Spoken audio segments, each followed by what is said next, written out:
క్రితం సెషన్లో భారీగా నష్టపోయిన దేశీయ స్టాక్ మార్కెట్లు ఇవాళ భారీగా రికవరీ అయ్యాయి. సెన్సెక్స్ 1100 పాయింట్లకు పైగా లాభాల్లో ఉంది. ఇక నిఫ్టీ 350 పాయింట్లకు పైగా గెయిన్ తో కొనసాగుతుంది. గత వారం నష్టాల నుంచి కొంత రికవరీ కనిపించడంతో సూచీలు సానుకూలంగా స్పందించాయి. అంతర్జాతీయ సంకేతాలు మహారాష్ట్రలో ఎన్డీఏ కూటమి విజయం మార్కెట్లకు సానుకూలంగా మారింది. ఇక Lawrence M&M, SBI, Reliance, ICICI షేర్లు లాభాల్లో కొనసాగుతున్నాయి. JSW, ఇన్ఫోసిస్ షేర్లు నష్టాల్లో ట్రేడ్ అవుతున్నాయి. డాలర్తో రూపాయి మారకం విలువ 84.35 వద్ద కొనసాగుతోంది. ఇక అదానీ ఎంటర్ప్రైజెస్ లాభాల్లో ట్రేడింగ్ మొదలుపెట్టింది.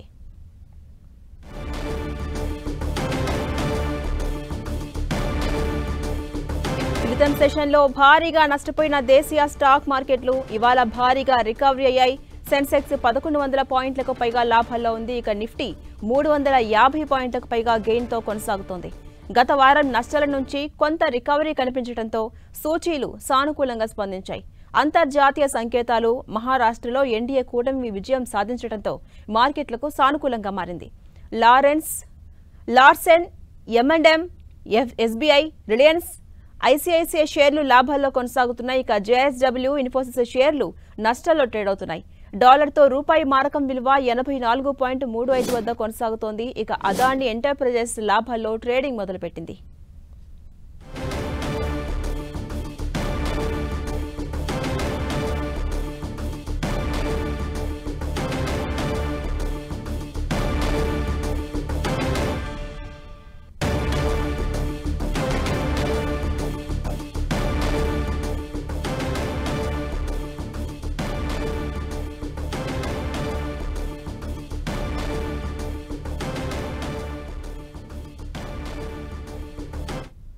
ఇక మరిన్ని అప్డేట్స్ తెలుసుకునే ప్రయత్నం చేద్దాం. ప్రముఖ స్టాక్ మార్కెట్ అనలిస్ట్ గీతానంద్ గారు మనతో పాటు లైవ్ లో జాయిన్ అవుతున్నారు. నమస్తే సార్.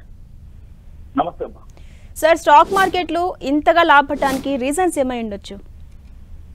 సో ఓవరాల్ గా చూస్తే అంతర్జాతీయ సంకేతాలు సానుకూలంగా ఉండడం, అలాగే మహారాష్ట్రలో బీజేపీకి సానుకూల ఫలితాలు రావడం, దాంతో పాటుగా స్టాక్స్ అన్ని కూడా లో వాల్యుయేషన్ లో ఉండడం, సో ఇవన్నీ కూడా ఇన్వెస్టర్ని బయింగ్ వైపు దృష్టి సారించేలా చేసాయని చెప్పొచ్చు.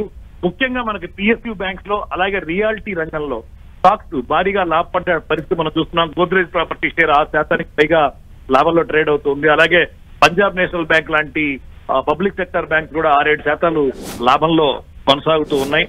దాంతో పాటుగా పెట్రోలియం సంబంధించిన హింద్ పెట్రో ఇలాంటి కంపెనీల్లో కూడా మంచి లాభాలు కొనసాగుతూ ఉన్నాయి. అన్ని రంగాలు ఈ రోజు నిఫ్టీలో ఉన్నటువంటి అన్ని రంగాలు, NSE, BSEలో ఉన్న అన్ని రంగాలు కూడా ఈ రోజు పాజిటివ్ లో ట్రేడ్ అవుతున్నాయి. లాభపడ్డ షేర్లు 2000కు పైగా ఉంటే నష్టంలో ట్రేడ్ అవుతున్న షేర్లు కేవలం 355 మాత్రమే ఉన్నాయి. ప్రధానంగా బ్యాంకు ఇండెక్స్ 2% పైగా లాభపడింది. నిఫ్టీ 1.5% పైగా లాభపడింది, Nifty and Sensex. So overall గా ట్రెండ్ చూస్తే బ్యాంకింగ్ రంగ స్టాక్స్ నిఫ్టీకి అలాగే మన సెన్సెక్స్ కి వెన్నుదన్నుగా నిలుస్తున్నాయని చెప్పొచ్చు. జనరల్ గా ఎప్పుడైతే బ్యాంక్ నిఫ్టీ ముందు నడుస్తుందో అప్పుడు పెద్ద ట్రెండ్ అనేది సాధ్యపడుతుంది. సో గత సెప్టెంబర్ నుంచి ఏదైతే పతనాన్ని మనం చూస్తూ ఉన్నామో స్టాక్ మార్కెట్ లో, అది మళ్ళీ రికవరీ బాట పట్టే అవకాశాలు కనపడుతున్నాయి. సోమవారం రోజే గత వారం నష్టాలన్నింటినీ కూడా పూడ్చుకొని గత వారం హై స్థాయిల్ని ఛేదించి క్లోజ్ అయ్యేటువంటి అవకాశాలు కనబడుతున్నాయి. అలాగే ఈ టైంలో ఏ స్టాక్స్ లో ఇన్వెస్ట్ చేస్తే మంచిదంటారు? పబ్లిక్ సెక్టర్ బ్యాంక్స్ బాగా రైజింగ్ లో ఉన్నాయి. సో పబ్లిక్ సెక్టర్ బ్యాంక్స్ వైపు దృష్టి సారించవచ్చు. SBI కావచ్చు, పంజాబ్ నేషనల్ బ్యాంక్ కావచ్చు, అలాగే పెట్రోలియం రంగానికి సంబంధించినటువంటి BPCL కానివ్వండి, హింద్ పెట్రో కానివ్వండి, ఈ స్టాక్స్ కూడా మంచి లాభాలు ఇచ్చేటువంటి అవకాశాలు ఉన్నాయి. అలాగే ఇక రాబోయే కాలంలో ఒకసారి మనం చూసుకుంటే స్టాక్ మార్కెట్ లో బుల్ ర్యాలీ కంటిన్యూ అయ్యే ఛాన్స్ ఉంటుంది అంటారా, లేక ఏ స్థాయిలో రెసిస్టెన్స్ లభించే అవకాశం ఉంటుంది? సో మనకి ప్రస్తుతం కనుక చూసినట్లయితే నిఫ్టీ, బ్యాంక్ నిఫ్టీ రెండు కూడా లాభాల్లో ట్రేడ్ అవుతున్నప్పటికీ నిఫ్టీ విషయానికి వస్తే మనకి 24,320 దగ్గర ఒక రెసిస్టెన్స్ ఉంది. 24,320 స్థాయిని కనుక ఛేదించగలిగితే 24,700 స్థాయిని పరీక్షించేటువంటి అవకాశం ఉంటుంది. అలాగే తక్షణ మద్దతు 24,025 దగ్గర 24,000 స్థాయిలో దొరుకుతుంది, బిగ్ గ్రౌండ్ నెంబర్.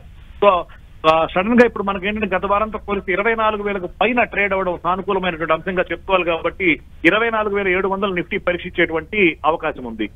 అలాగే సార్, రాబోయే రోజుల్లో గోల్డ్ అండ్ సిల్వర్ ట్రెండ్ ఎలా ఉండొచ్చు అంటారు? కొంచెం గోల్డ్ అండ్ సిల్వర్ స్తబ్దుగా ఉండేటువంటి అవకాశాలని, స్తబ్దు నుంచి కొంచెం నెగటివ్ ట్రెండ్ ఉండేటువంటి అవకాశం ఉంటుంది. ఎందుకంటే ఇన్వెస్టర్లంతా కూడా ఇప్పుడు గ్లోబల్ గా కూడా మనకి ఈక్విటీస్ మార్కెట్ మీద దృష్టి సారిస్తున్నారు కాబట్టి కొంత గోల్డ్ కి డిమాండ్ తగ్గేటువంటి అవకాశం ఉంటుంది. సార్, చివరిగా అటు ట్రేడర్స్ కి ఇటు ఇన్వెస్టర్స్ కి మీరు ఇచ్చే సజెషన్స్ ఏంటి? సో ఈ రోజు హెవీ గ్యాప్ అప్ తో ఓపెన్ అయింది కాబట్టి కొంత స్తబ్దుగా ఉండేటువంటి అవకాశం ఉంటుంది. ఇంట్రాడే ట్రేడర్స్ ఎవరైనా హోల్డింగ్స్ ఉంటే పొజిషన్ ఈ రోజు ఇంట్రాడే స్తబ్దుగా ఉండేటువంటి అవకాశం ఉంది. పొజిషనల్ ట్రేడర్స్ ఎవరైనా పొజిషన్స్ ఉంటే ప్రాఫిట్స్ బుక్ చేసుకోవచ్చు. అలాగే లాంగ్ టర్మ్ కోసం కనుక చూసినట్లయితే ఇందాక మనం మాట్లాడుకున్నట్టుగా బ్యాంక్ పబ్లిక్ రంగ బ్యాంకులు అలాగే పెట్రోలియం కంపెనీలు ఇవన్నీ ఈ వారం లాభాల్లో ట్రేడ్ అయ్యేటువంటి అవకాశాలు ఉంటుంది కాబట్టి ఆ స్టాక్స్ దృష్టి సారించవచ్చు. రైట్, థ్యాంక్ యూ గీతానంద్ గారు for your analysis.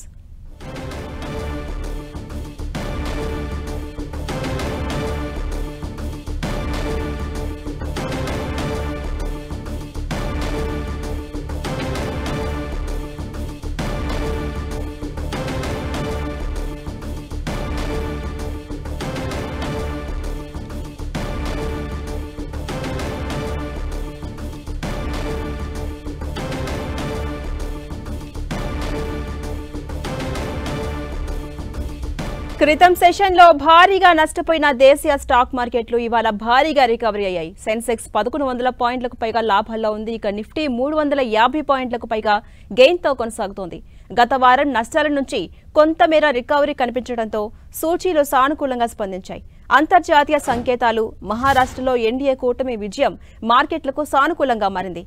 Larsen, M&M, SBI, Reliance, ICICI షేర్లు లాభాల్లో కొనసాగుతున్నాయి. ఇక JSW, ఇన్ఫోసిస్ వంటి షేర్లు నష్టాల్లో ట్రేడ్ అవుతున్నాయి. డాలర్తో రూపాయి మారకం విలువ 84.35 వద్ద కొనసాగుతోంది. ఇక అదాని ఎంటర్ప్రైజెస్ లాభాల్లో ట్రేడింగ్ ను మొదలుపెట్టింది.